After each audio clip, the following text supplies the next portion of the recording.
በስመ አብ ወወልድ ወመንፈስ ቅዱስ አሐዱ አምላክ አሜን። የመጀመሪያ ቁስል። አሳልፎ የሚሰጥ ማን ነው? ስለ አስቆሮቱ ይሁዳ መጽሐፍ የሚማርክ ርዕሰ ጉዳይ ለመሆኑን የምናውቀው አራቱ ወንጌላውያን አስገዳጅ ከሆኑባቸው ጥቂት ቦታዎች በስተቀር ስለ ይሁዳ ብዙ ባለመጻፋቸው ነው። እኛም የይሁዳን ስም ሳናነሳ ጌታችን ስለተቀበለው ሕማምና መከራ ብቻ ብናነሳ ምንኛ በወደድን። ነገር ግን ይሁዳ ራሱ ጌታችን ስለኛ ከታገሳቸው መከራዎች አንዱ ነው። ምክንያቱም የጌታችን ሕማምና ስቃይ የሚጀምረው ከ12ቱ አንዱ አድርጎ የቆጠረው ይሁዳ አሳልፎ ሲሰጠው ነው። በዕለተ ዓርብ በጠላቶቹ እጅ ከተሰቃየው ስቃይ ይልቅ በወዳጁ ይሁዳ ምክንያት የተሰቃየው የህሊና ስቃይ እጅግ የከፋ ነበር። የታመንኩበት የሰላሜ ሰው እንጀራዬን የበላ በእኔ ላይ ተረከዙን አነሳ ተብሎ እንደተነገረ ከሐዋርያቱ ጋር አንድ አድርጎ የሾመው የከረጢቱን ገንዘብ እንዲይዝ የታመነበት ደቀ መዝሙሩ ሲከዳው ማየቱ የጌታችን የመጀመሪያ ስቃዩ ነበር። ጌታችን ስለ ይሁዳ በመንፈሱ ታወከ ተብሎ ተጽፏል። ከዚያ በፊት በመንፈሱ የታወከው የሚወደው አልዓዛር በሞተበት ወቅት ነበር። ስለዚህ ጌታ በሥጋ ለሞተው ለሚወደው አልዓዛር በመንፈሱ ታወኩ እንዳለቀሰ ሁሉ አሳልፎ ለሰጠውና ራሱን በነፍስ ጭምር ለገደለው ለሚወደው ይሁዳ ማልቀሶለት ነበር። በነቢዩ ዘካርያስ ሰውም ይህ በእጅህ መካከል ያለ ቁስል ምንድን ነው ይለዋል። እርሱም በወዳጆቼ ቤት የቆሰልኩት ቁስል ነው ይላል ተብሎ የተጻፈለት ክርስቶስ ቁስሉ የሚጀምረው ወዳጆቹ በሐዋርያት ቤት ውስጥ ይሁዳ ባቆሰለው የህሊና ቁስል ነው።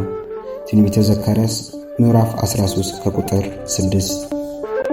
ይሁዳ የሚለው ስም ከ12ቱ የእስራኤል ነገድ አባቶች የአንዱ ስም ነው።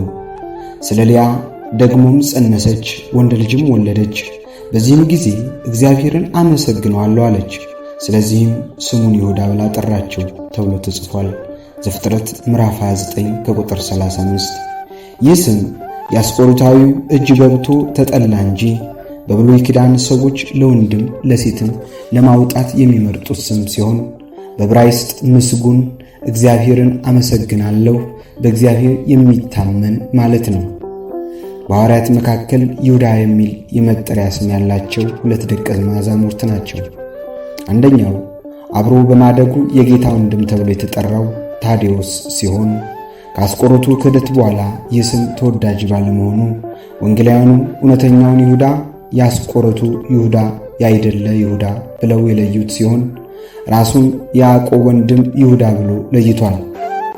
የአስቆሮቱ የሚለው ቅጽል ትርጉም በተመለከተ የተለያዩ ማብራሪያዎች አሉ።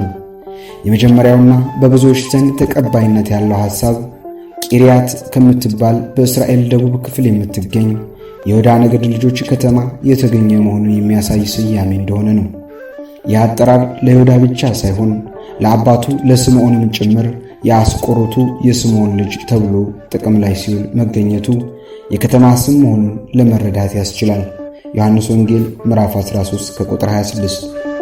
ሁለተኛው ትርጉም ደግሞ ጌታችን ያስተማረበት የአራማይክ ቋንቋ ሊቃውንት የሚሰጡት ማብራሪያ ነው። ስቆር ማለት በአራማይክ ቋንቋ ቀይ ማለት ሲሆን ከግሪክ ድኅረ ቅጥያ ኦት ጋር ሲገጣጠም ባለቀዩ የሚል አገባብ ያለው ነው። የዚህ ሐሳብ ደጋፊዎች ይሁዳ የጠጉሩ ቀለም ቀይ ነበር የሚል ትውፊታዊ ማብራሪያ የሚሰጡ ሲሆን ይህም ሐሳብ ከጥንታውያን የባዛንታይን ስዕላት ተጽዕኖውን አሳርፎ ይሁዳ ባለቀይ ቀለም ጠጉር ያለው ሆኖ እንዲሳል ምክንያት ሆኗል። አንዳንድ ጸሐፍት ደግሞ የአስቆሮቱ የሚለውን ስያሜ ገንዘብ ያዥ ብለው ተርጉሞታል። ይሁዳ በሁሉም ወንጌላት ሐዋርያት ዝርዝር ውስጥ የመጨረሻው ሐዋርያ ሆኖ ተጠቅሷል። ይህ የሆነውም ወንጌላቱ የተጻፉት ይሁዳ የሐዋርያነት አገልግሎቱን በፈቃዱ ከተወ በኋላ በመሆኑ ያለፈውን ሲጽፉ ባያስቀሩትም አንባቢ አውጥቶ ለመረዳት እንዳይቸገር ነበር። የአስቆሮቱ የሚለው ሌላ አሳልፎ የሰጠው ይሁዳ ተብሎ ተደጋግሞ ተጠቅሷል።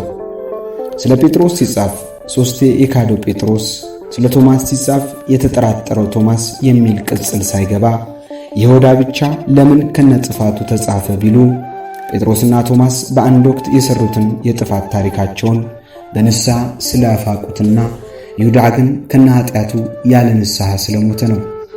ይሁዳም ትልቁ ኃጢአቱ አሳልፎ መስጠቱ ሳይሆን ንስሐ ሳይገባ ራሱን መግደሉ ነው።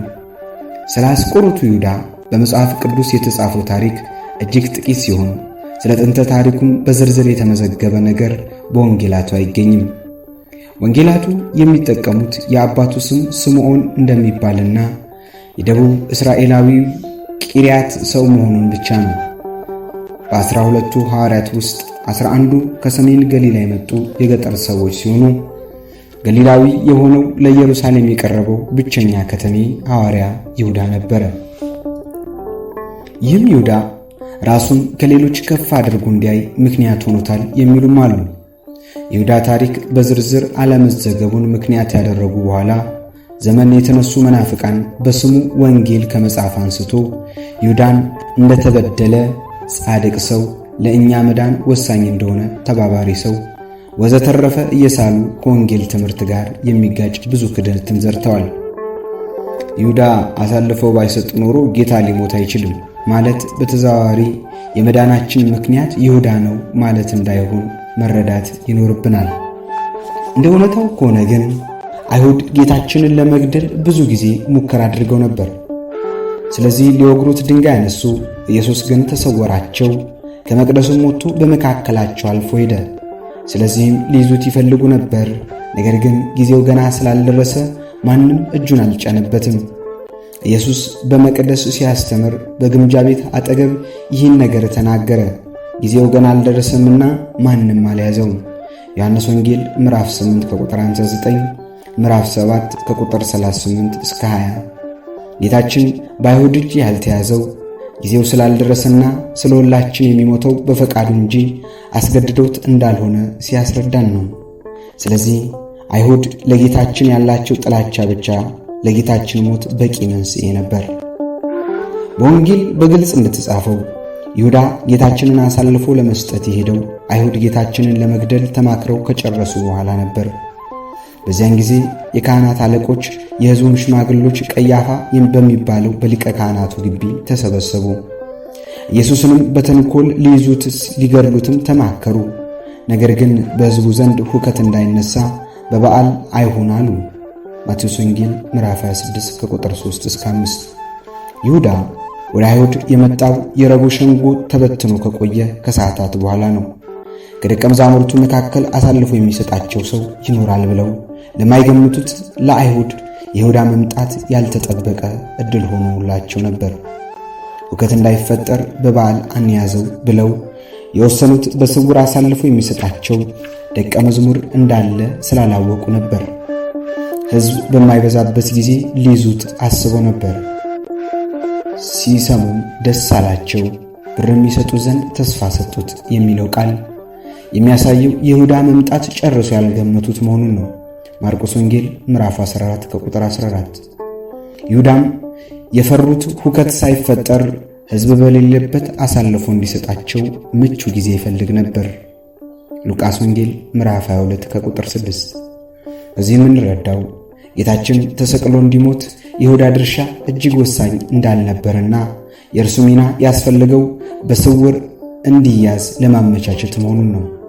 ይሁዳ ጌታ የሚያዝበትን ሂደት አፈጻጸሙን ያለ ችግር በማፋጠን ጌታ ብቻውን ሲሆን አይቶ በመንገር በጨለማ ለመለየት እንዲችሉ በመጠቆም ረዳቸው እንጂ ጌታን ለመግደልና ሊቀ ካህናቱ በግልም በማኅበርም ከወሰኑ ቆይተዋል። የማይስማሙት ማኅበርና አይሁድ የተስማሙበት የጌታን መሰቀል ጉዳይ ይሁዳ ባይኖር አይፈጸምም ነበር ብሎ ማሰብ ከእውነታው እጅግ የራቀ ነው። ከሐዋርያት መካከል አንዱ በመሆኑ አሳልፎ መሰጠቱ በክርስትና ዓይን ስናየው እጅግ አሳዛኝ ነው። የአይሁድ ዓይን ግን ይሁዳ ለጌታችን ሞት ያበረከተው አስተዋጽኦ የድል አጥቢያ አርበኛነት ሚና ብቻ ነው። ወስብሐት ለእግዚአብሔር።